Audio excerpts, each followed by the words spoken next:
What's up, everybody, and welcome to another Monday morning Let's Play here on what is officially now youtube.com/pressx to Alex. Thank you so much. If you're watching this as it goes live, which is Monday, or I guess anytime this week of, so July 1st through the 8th, we'll say. We'll go Sunday to Sunday on this. I will be doing a third video this week, so typically Mondays are the Let's Plays, Tuesdays are the PlayStation Forecast, which you should subscribe to on your podcast service of choice, but then I'm targeting like Friday. We're open Friday, Saturday, have a third video up for you all for getting me over the hump of 100 subscribers. That was crazy. That was really cool. It all happened so fast. Can't thank you all enough, but today we are playing Reverie from Rainbite Studios. Now, Reverie I've talked about really since the beginning of the forecast. Rainbite were an early supporter of the show. They were kind enough to send me a copy of the game. It's crossplay now with, it was crossbuy and crossplay. Or not crossplay, crossbuy. It's crossbuy. I don't know if it's crossplay yet. I'm only on the menu screen. For PS4 and Vita, so if you get one version, you do get the other. Initially, the game was released on the Vita, because Vita lives, you sons of bitches. And I've really enjoyed my time with this, and I've talked about it so much throughout the 14, now soon to be 15 weeks of the show. I figured it was time to share with you if you have not, if you've been sleeping on Reverie, or if you've been waiting for it to go on sale. I'm here to tell you today it's worth the full price. This is actually a frontrunner for me for Indie Game of the Year. So, and since the Let's Plays have been more about like focusing on the indie games, let me see. Okay, so it is not crossplay. That's fine. Double check. Yeah, we're all good here. No big a deal at all. So, if you like indie games, if you like top-down kind of Zelda action adventures with like some Earthbound here and there, more Earthbound than it is Zelda, I would say, then this game is for you. In terms of an indie game, it checks exactly all the boxes of what it tries to be.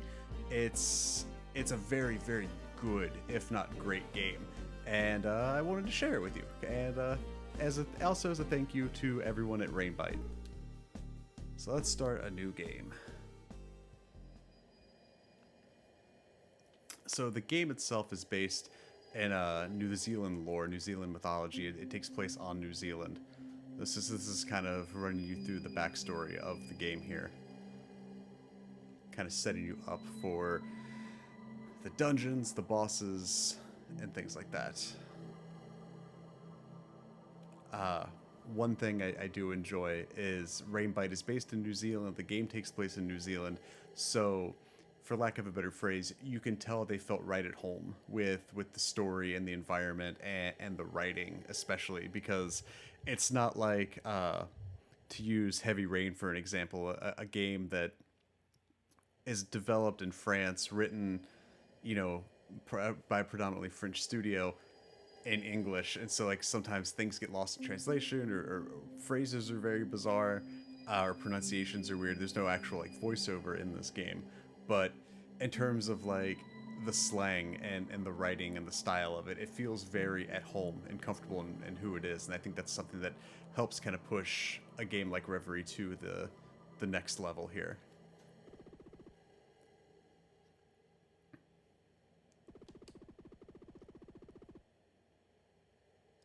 The game you're playing as, I can't think of the kid's name. We're going to find out here in just a second. Ty. And you're going to stay with your grandparents on the island in which the legend actually takes place here.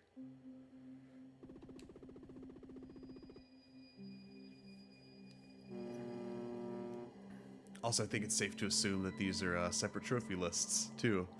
The platinum doesn't seem difficult. I just haven't gotten to do it yet. Once you finish the game, you can go back. So this is definitely a game within, if you log I'd say probably grand total 20 hours between the two games. So 10 on the PS4, 10 on the Vita.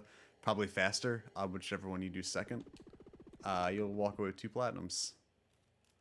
Before I steer you wrong, 1 second. We'll find out together. Yeah, separate trophy list. So there's that.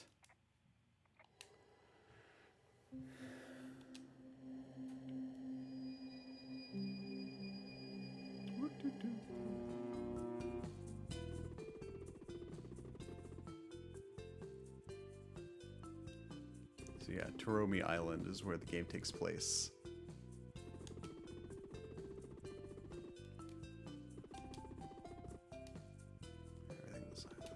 Alright.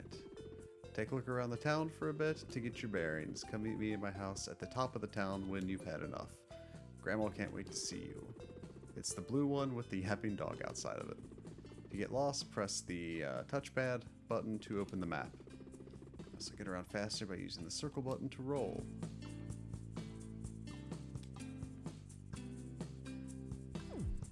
Also really just, I like the music too.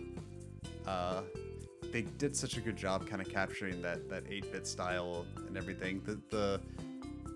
The music isn't reflective of the style, like it's not like chiptune sounding or anything like that, but it still caters to the style of game, which I appreciate.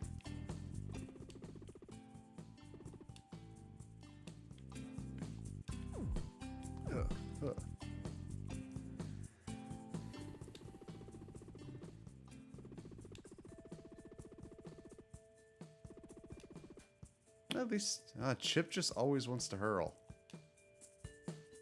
Sounds like Chip's got a challenge. Chip's challenge. Also here is a nice little tribute to Behind the Stone, developers of Sir Eats a Lot, another game I've talked about. And right there, if you're a kind of funny best friend, Greg Miller actually helped with the trophy list, or he was like a trophy list advisor in this, so there's a little shout out to the kind of funny crew. Within the game, there's a handful of other things you can play. You can play air hockey against a microwave, and then there's this arcade game here called Star Blazer. I'll toss 10 credits to play. I don't have any money right now, so that's out. But that's the other nice thing is, you talk to him, he challenges you to beat his score. But like the town actually has stuff you can do in it, not just go mission to mission, world to, or not dungeon to dungeon,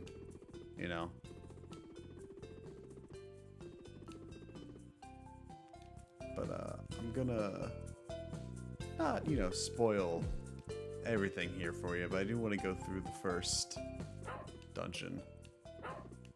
There is a trophy here if you do talk to the dog enough. We'll do that.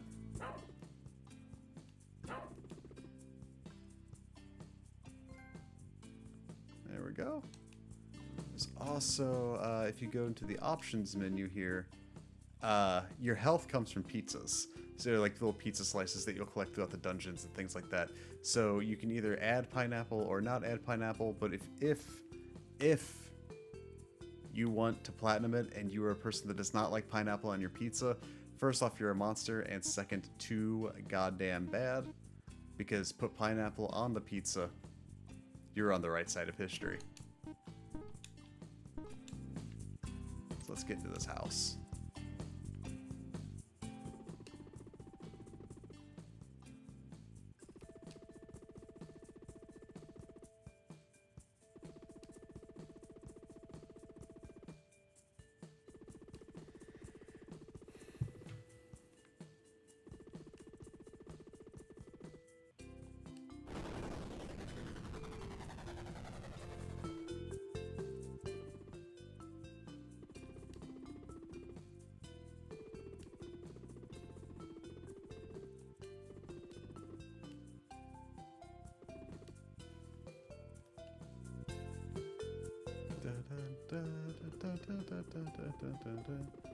So, like, the island's going through some earthquakes.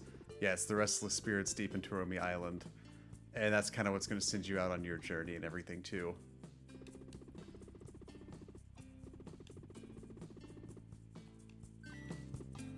So you get some cash. We'll go to the store. We'll pick up the lantern. Walk by Grandma here. See what she's got. Yep. A couple of things we left for you up there.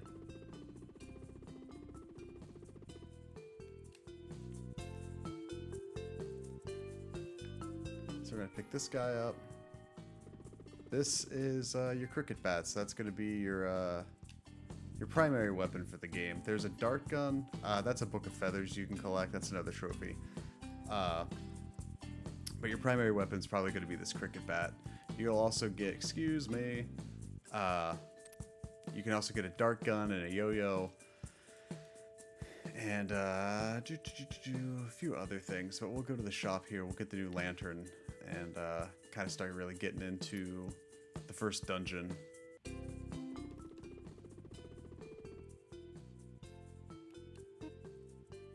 Pick up the lantern. The wheel shoes is another way you can get around town a little faster. But we don't have the cash for that. One of the trophies is get the maximum amount of cash you can in the game. That is 200 coins, which is the cost of the wheel shoes. You'll be pretty flush with cash opportunities in here, so don't feel like you have to like spend it or I guess don't feel like you have to save it. Head back to Grandpa. Thanks for that. If you wouldn't mind helping me out, check out the basement and find my old book. Bring it back here, and I'll read you a cracker of a story from the old days. And watch out, you never know what you'll encounter when angry spirits are loose. The basement's outside, around the side of the house. Take the lantern with you and watch your step. And that's kind of the thing too, right, is a game I reviewed back in February from NIS, I'm going the wrong way, whoops, was The Longest 5 Minutes. And they kind of... they rolled with the whole angry spirits are on the loose, and that's why you're fighting weird enemies. And I feel like this game just does it better, which you'll see here. I'm gonna get us through this dungeon, and so that we can kind of get a feel for the game too. But pretty, like I said, top down, standard fare. It's not gonna do anything inherently different. The dungeons do get increasingly more complicated, which is something I talked to the developers about on Twitter, and how they had plans for one dungeon towards the end of the game that if they put it at the beginning, everyone would have found the game too difficult. But they put it in the middle, and it's appropriately difficult. It's just I'm not inherently used to these games. I kind of missed the Zelda and like Earthbound style when those first came out, so trying to adapt to each dungeon, you know, feeling different or looking different or being more complicated, you kind of have to forget what you know from the previous dungeon to really, you know, do this. But this isn't a hard game by any fathomable stretch, and it's nice. It's relaxing to play. Go north here. And turns your mind a little bit. Like I said, some of the dungeons do get a little more difficult here and there, but it's nothing you can't figure out. And plus, if you DM Rainbite on Twitter, they'll actually help you, because I had to get their help with one. Like I said, they're all very nice people.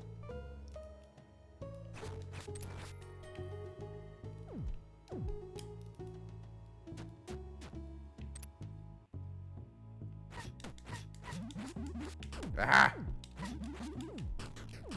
Forgot about this. So each dungeon kind of has a mid-boss and then your end boss. Shit. He's getting feisty. There we go. Need some pizza.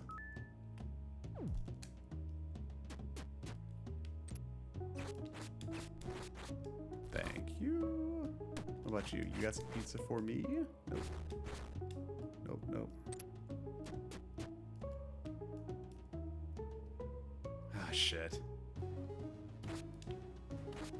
I'm pretty sure when I got here, I literally just hit every single one of them in whatever combo. I don't remember how I did it.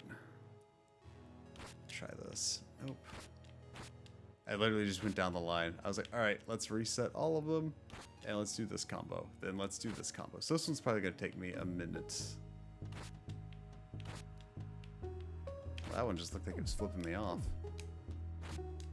There we go. Get that portal there in a second. But there's your boss door.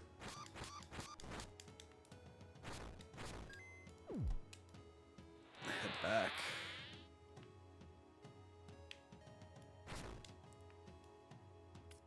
Where are we at here? So I explored the... Oopsie. It feels like I've explored the bulk of this. Just gotta go get that boss key door. So have I gone left? Looks like I did. Or right, rather. Yeah. Nothing for me here. Let's go north.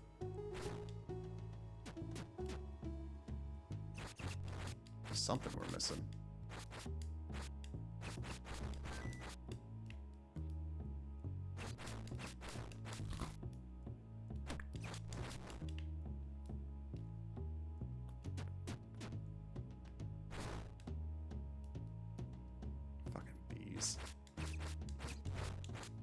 I will say this, I do not find flying creatures like bees in a dungeon as annoying as I find like bats in a platformer. If you put bats in your platformer, fuck you. Like that is a legit hard fuck you. If you put like in a cave platforming game where you've got to go like, there's the rest of the map. There's that page from the old book. Shows the whole dungeon map. Press, okay, so there we go. There's our dungeon map. So let's figure out where we have to go. Okay, we gotta go to north, north, west, or north, northeast, east, south, and we can get out of here. North, north. Pizzas? Nope. East. East. But anyways, back to my rant. Back to my rant. Fuck you if you put bats in your cave level. And that's not a knock against bats. I don't have anything against bats. You know, I'm not going to sit there and like, if a bat comes at me, sure, I'll run. But at the same time, though, it's a thing where it's like that you're already dealing with so much in a cave level to have something in a platformer. To have something constantly flying at you, nagging you, you know. Get out of here. Just get the fuck out of here.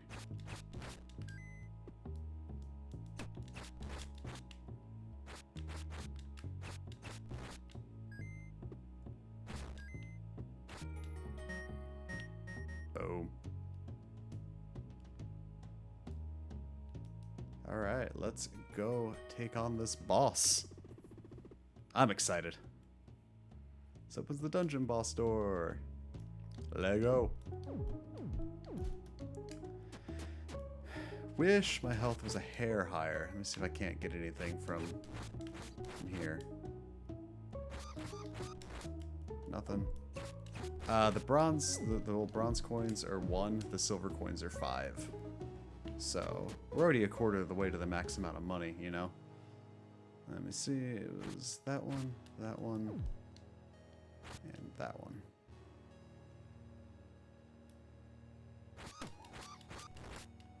Pizza. This is the most unhelpful room before a boss door I've ever seen. Jesus. Let's do this. This is where the old, the kind of Earthbound, comes in.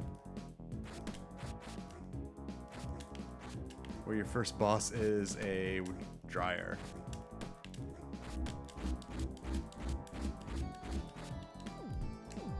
It's a very good chance I will not live to finish this fight. But I will finish it. One way or the other.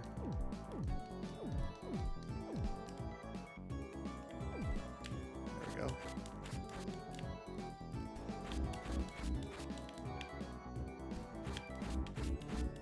Come on.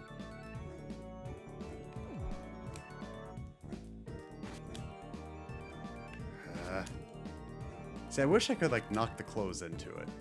I will say that. That was one thing I kind of wish that was... Shit. Didn't get out of there in time. Should have rolled. Should have rolled. Let's do this again. We're right there. Fuck you, non-pizza given muskrat. Oh, now you give me a slice of pizza. Now you're giving me 2 slices. Get out of here. Get out of here. Let's take old Martha down. let's do this. Huh, huh, huh, huh, huh, huh. Oh yeah, oh yeah, I'm feeling it. I'm feeling it.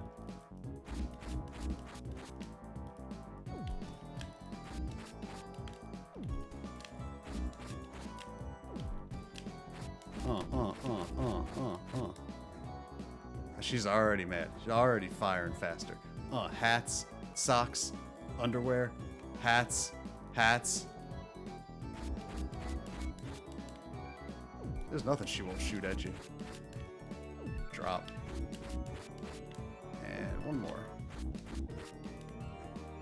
Speeding up again. Ha, ha, ha, ha. This is quite a collection she has stirred up. Boom. Old Martha's done. Get that coin. Your health goes up a little more. Strength of your spirit has been fortified.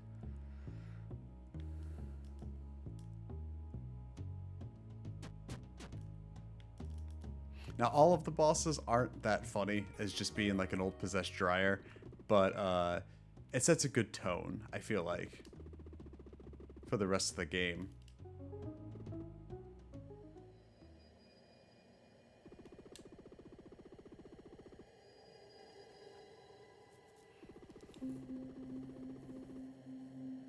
It's like, your brothers must be jealous that you're going on vacation to a cursed island. Yep, as we learned from the beginning of the game, to the challenge to go forth, seek out their spirits, and put them to rest. The closest brother is Tahi. He resides among the trees and is poisoning the area because of his anger towards Hiki. Good luck on your journey. Thank you, old Martha. Let's get back outside, back in bed, and I think that's a good stopping place for us today. Thank you for wasting this time with me. Again, thank you all for subscribing and everything. That breaking 100 was something I didn't think I'd hit until like December, so getting it done the last week of June was pretty spectacular. Keep your eye out for another video, a third video this week if you're watching this the week that it posts. As always, these come to you each and every Monday at 9 a.m. Eastern Standard Time, every single Monday. If you like that, subscribe on my YouTube. If you haven't already, again, thank you if you have. That's fantastic. Also, every single Tuesday, I do a podcast on here. That's on YouTube every week and podcast service of your choice now, including Spotify. The only one I'm not on is SoundCloud, but that's because SoundCloud's expensive. That's neither here nor there, though. Every single Tuesday at 9 a.m. Eastern Standard Time, I come to you with the weekly deep dive and context that you look for in your PlayStation news. If you want to subscribe on your podcast service of choice, that's only going to help me out and spread the word. Until then, thank you for wasting this time with me, and I will catch you next time.